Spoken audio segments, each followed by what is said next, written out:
NRI college ఆయన సంవత్సరం గారిది ఎంత ఉంది కదా? అవును ఉంది, దాపటే ఉంది స్టేట్.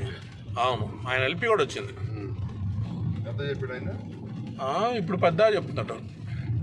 అది అందుకే కదా బాగుంది.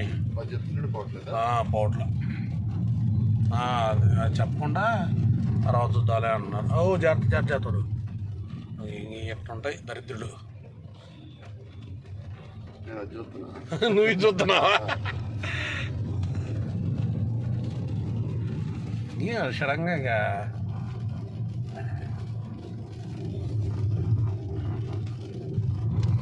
ముందు చేయి పెట్టేసి చప్పున వచ్చేస్తారు. తర్వాత సంగతి తర్వాత ఆటోమేటిక్గా ఇది వచ్చింది, ఇది చేద్దామన్నారు రాజుగారు. ఇంకొచ్చేది